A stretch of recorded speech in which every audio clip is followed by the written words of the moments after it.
everybody, hello and welcome back to channel Info Aaron. And guys, welcoming you all to another exam analysis video. And guys, in this series of exam analysis video, today we will be talking about and covering the JKGS questions of your SSC stenographer का जो आपका exam हुआ है 11th of December यानी कि कल 11th of December 2024 का आपका जो फर्स्ट शिफ्ट का एग्जाम हुआ है उसके बारे में हम आज इस वीडियो में बात करने वाले हैं। जितने भी जो भी इंपॉर्टेंट जीकेजेएस के क्वेश्चंस आपको 11 दिसंबर के एसएससी स्टेनो के पेपर में पूछे गए हैं, we will be covering all of those questions in today's video. अगर आपको किसी भी तरह की कोई क्वेरी हो, कोई क्वेश्चन हो, किसी भी तरह का कोई रिकमेंडेशन हो, सजेशन हो, तो प्लीज बिल्कुल बेहिचक पूछ लो। कमेंट सेक्शन में कमेंट करके हमें बता दो so that we can come up with a solution for all of your queries. और अगर कोई सजेशन हो, कोई रिकमेंडेशन हो, तो वो भी सब वेलकम है। We will be taking care of that in future. ठीक है गाइस, अगर चैनल पे नए हो, चैनल को अभी तक सब्सक्राइब नहीं करा है तो जल्दी से जाओ चैनल को सब्सक्राइब कर लो।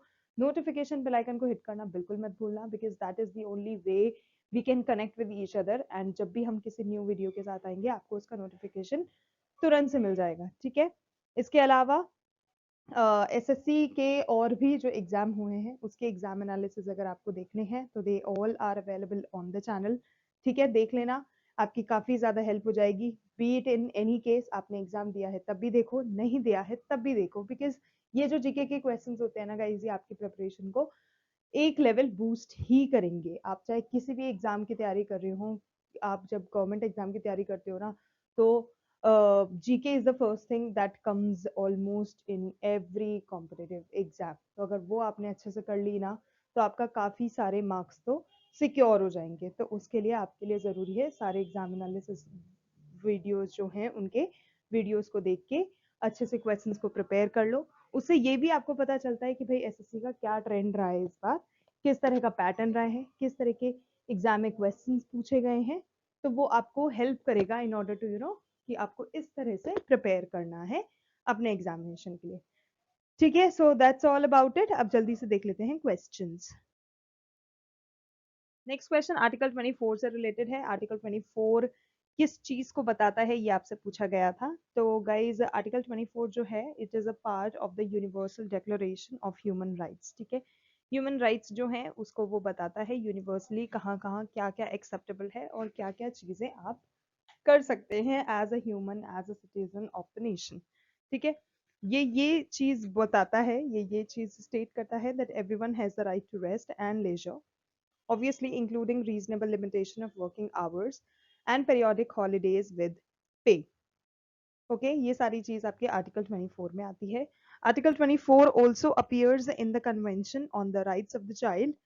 जो सॉरी, जो चाइल्ड हैं, जो चिल्ड्रन हैं, उनके राइट्स के लिए भी आर्टिकल 24 बात करता है, which states that every child has the right to the best possible health। ठीक है, अच्छी हेल्थ मिले, अच्छी सैनिटेशन मिले बच्चों को, ये भी आर्टिकल 24 ही बताता है। And this article also says that the children have the right to express their views freely. They have the right to freedom, right to liberty to express their views correctly and freely। And yes, this article 24 is not related to the United Nations Security Council. तो ये चीज भी आपको याद रखनी है। Okay, next question है that who होइज the flag from Red Fort on Independence Day. तो गाइज इंडिपेंडेंस डे पे जो हमारा जो लाल किला है, जो रेड फोर्ट है, वहां पे जो फ्लैग होइस्ट करते हैं वो हमारे प्राइम मिनिस्टर करते हैं, which is Narendra Modi currently. तो prime minister is the correct answer. Next question, playing it my way is the biography of whom. तो guys Sachin Tendulkar is the correct answer. What are the elements of the group 17 of the periodic table? Guys group 17 बहुत important है periodic table का, क्योंकि इससे related questions पूछे जा रहे हैं, तो इसको अच्छे से याद रख लेना। इस ग्रुप के जो भी elements हैं उनके नाम याद रख लेना। ओके, जो गाइज ग्रुप 17 में जो एलिमेंट्स होते हैं पीरियोडिक टेबल के, उनको हम हेलोजेंस बोलते हैं। फर्स्टली ये चीज आपको याद रखना है। और जो ग्रुप है उसमें 6 टोटल एलिमेंट्स होते हैं। ठीक है, how many 6 elements are there in a halogen, जो कि मिलके एक हेलोजन बनाते हैं। कौन कौन से एलिमेंट्स हैं? फ्लोरीन हो गया जिसे F से डिनोट करते हैं, क्लोरीन हो गया जिसे Cl से डिनोट करते हैं, ब्रोमीन हो गया जिसे Br से डिनोट करते हैं, आयोडीन हो गया जिसे I से डिनोट करते हैं, एस्टेटीन हो गया जिसे ए एस से डिनोट करते हैं, एंड टेनेसीन हो गया जिसे टी एस से डिनोट करते हैं। तो ये सारे वो एलिमेंट्स हैं जो कि ग्रुप 17 के होते हैं, और together they form a group which is called group 17, और जिसका नाम है हेलोजन। ठीक है। और इन सभी एलिमेंट्स के 7 इलेक्ट्रॉन्स होते हैं अपने आउटरमोस्ट शेल में, और they are non metals, and they form anions with a -1 charge. तो ये चीज भी आपको याद रखनी है because it is important. Next question, which article of the Indian Constitution guarantees the fundamental right to personal liberty and protection of life? So इसका आपका हो गया आर्टिकल 21 आंसर। नेक्स्ट क्वेश्चन है, Kalamandalam Kalyani कुटअम्मा is related to which dance form? So guys, she is related to Mohiniyattam. So Mohiniyattam is the correct answer here. Next question, how many years is the tenure of the assembly? So it is 5 years. What is given under the article 280 of the finance Indian Commission? So guys, article 280 जो है Indian Constitution का, it talks about the finance commission, यानी कि वित्त मंत्रालय। Okay, next question, what is the meaning of punishment in Kautilya's Saptanga theory? ये अभी हमने डिस्कस किया था, power और justice. Next is, what is the difference between major port and minor port? So guys, कुछ खास different नहीं है, ports तो ports ही होते हैं, but yes, jurisdiction का, administration का, ये major difference है जो कि इन दोनों को अलग बनाता है।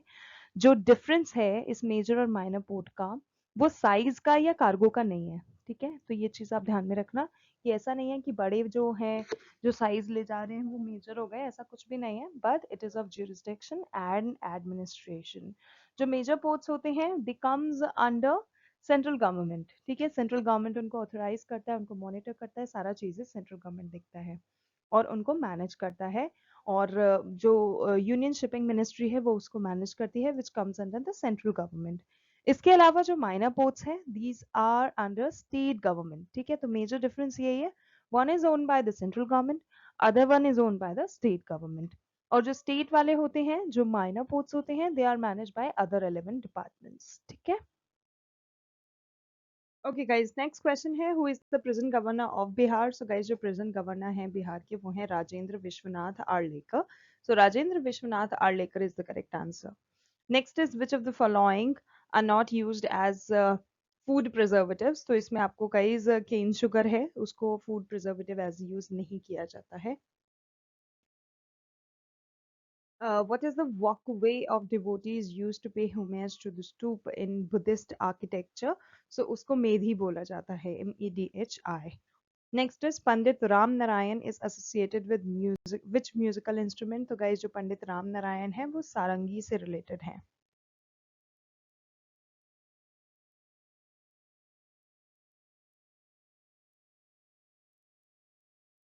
Next is, when did former Indian cricket team batsman Murali Vijay announce his retirement from international cricket?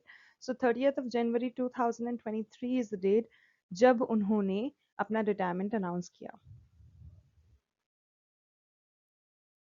Next is, which is used as a food preservative? So guys, aspartame is the chemical compound जिसको as a food preservative use किया जाता है। और इन chemical preservatives को जो हम commonly foods में use करते हैं उनकी 3 categories में divide किया गया है। One is benzoates जिसको सोडियम बेंजोएट बोलते हैं, नाइट्राइट्स जिसको सोडियम नाइट्राइट बोलते हैं, और सल्फाइट्स जिसको सल्फर डाइऑक्साइड बोलते हैं। So these are the 3 different categories of food preservatives that are commonly used in foods.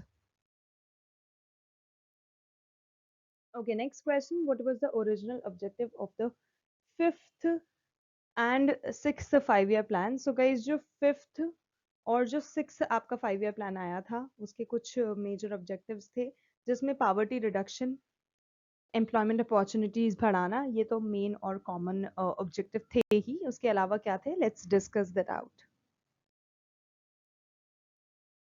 So guys, जो 5th 5-year प्लान था जो कि 1974 से 1979 तक चला था, उसका जो मेन ऑब्जेक्टिव था, it was to provide emphasis on poverty alleviation, self reliance and social justice. और इसमें जो टारगेट रेट रखी थी कि जितनी ग्रोथ रेट वो एक्सपेक्ट कर रहे थे, it was 4.4% increase in the national income. And जो टोटल आउटले था 46,000 करोड़ लगाया था। And they introduce a 20 point programme to provide basic needs to the poor also. इसके अलावा जो 6th 5 ईयर प्लान था, जो कि 1980 से 1985 तक चला था, उसमें they continued focus on poverty alleviation and self reliance. They have targeted a 5.2% increase in the national income. The total outlay was 144.5 crores, and they introduced measures to control population growth and improve education and health services. तो ये सारे objectives थे. इसके अलावा some more important things related to these two 5 year plans are given here. Please have a look and read it out. Okay, next question. Who was the first scientist to use copy या फिर symbols आप कह सकते हैं of elements in very specific sense? तो सबसे पहले जिन्होंने यूज करा था it was John Dalton. Next is which disease is caused due to vitamin D deficiency? So it is rickets that is caused due to vitamin D deficiency. Who started the स्वाभिमान यानी कि self respect movement? तो guys EV Ramaswamy Naikar Periyar जो थे उन्होंने ये स्वाभिमान movement शुरू किया था. Right to freedom is given in which article of the Indian Constitution? So guys, article 19 से लेके article 22 जो भी है वो right to freedom cover करते हैं. Okay, next question.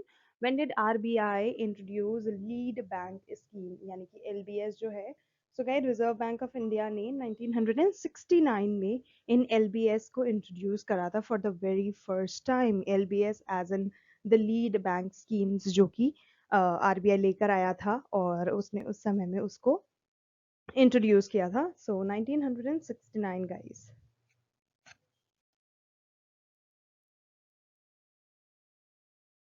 That's it guys, those were the very important GKGS questions जो कि आपको आपके SSC स्टेनो का जो 11 दिसंबर का फर्स्ट शिफ्ट का पेपर हुआ था उसमें पूछे गए हैं.